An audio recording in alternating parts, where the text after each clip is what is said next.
Brought to you by GTA. We start with you. We filed suit against Purdue Pharmaceuticals in August of 2019, which was the first time our office had filed a complaint of that kind. Since that time, we have continued to work with AG offices across the country in investigating and, where necessary, taking action against companies who have contributed to the opioid crisis. Those efforts have resulted in why we're here today, which is our office securing $280,000 for Guam to combat the opioid epidemic and to assist in drug treatment and rehabilitation. Some 53 states and territories will share in a $573 million settlement to be paid by McKinsey & Company, the world's largest consulting firm, for its role in helping pharmaceutical companies promote the use of highly addictive opioids.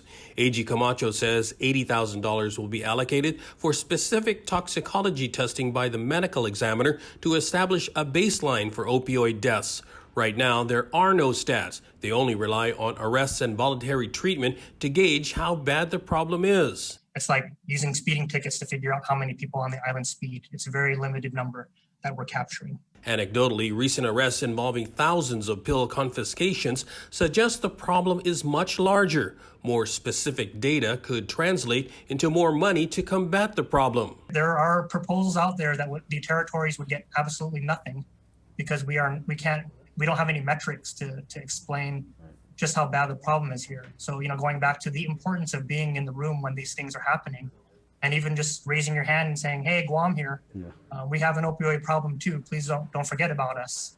So, could we have gotten more? Possibly, but it'll tell you that this is the first substantial settlement that any multi-states have arrived at in this large of a bipartisan group. So. It's pretty big. The bulk of the settlement money, about $200,000, will go for addiction treatment and education. For Guam's News Network, I'm Nestor Lecanto.